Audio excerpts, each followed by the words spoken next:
There is within Islam a sacred saying called a hadith, in which God is speaking, and God says, "I was a hidden treasure, and I desired to be known." This was one of the motivations of the act of creation itself. I was a hidden treasure, and I desired to be known. If that desire, that deep desire, is imprinted on the very fabric of the universe, then our coming to know one another across religious boundaries is a sacred task and a holy opportunity.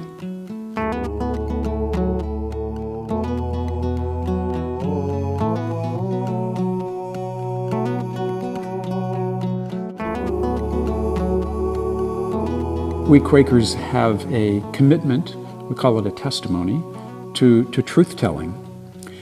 And it was pretty obvious to me that not the whole truth was being told about Islam or about Muslims.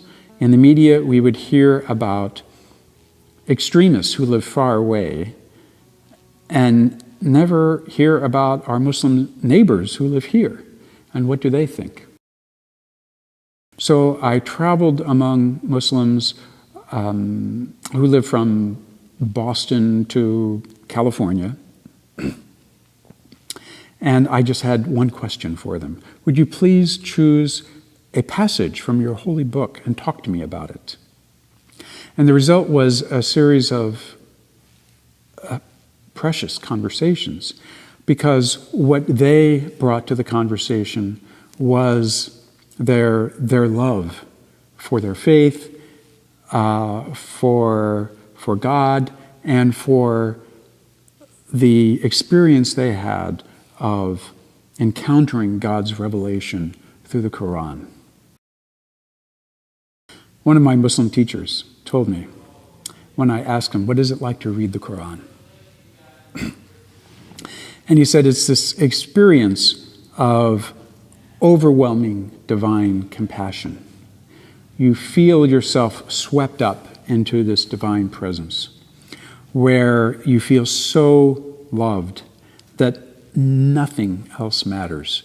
Any other desires you had in the world just disappear. You are where you want to be. And at the same time, you feel this overwhelming sense of compassion for others." And he told me, if you don't feel that, you're not reading the Quran. I spoke with Muslims from many places that are within the spectrum of the Islamic community. I spoke to Sunnis, I spoke to Shiites, I spoke to Sufis, I spoke to men, I spoke to women, I spoke to people of many ethnic heritages. If there's one thing I learned, it is that whatever you think Islam is, it's wider than that. One imam, who was by 39 generations removed, a descendant of the Prophet Muhammad himself, spoke to me and said that for him, one of the jewels of the Quran was this notion that you do not repel evil with evil. You drive away evil with goodness. And if you repel evil with good, then you find that the person whom you regarded as your enemy can become your friend. Another Muslim teacher taught me that according to the Quran, when we hear about good and evil, our task is not to divide the world into two teams.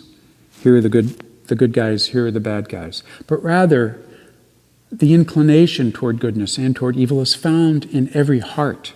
And that is where the fundamental conflict resides. This to me sounded very close to the message of early Quakers. I believe that for a non-Muslim, encountering the Quran for the first time can be perplexing. You might imagine being parachuted down into the middle of the book of Jeremiah Okay?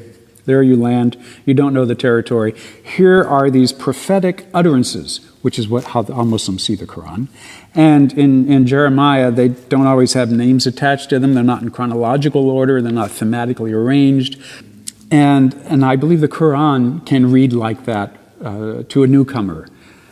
That's why I think it's valuable to read it in the company of persons who have been reading it their whole lives. What is it like to read someone else's scripture? I think it's quite possible that it can change you in ways that I can't predict for any reader, except to say that it will make your life richer.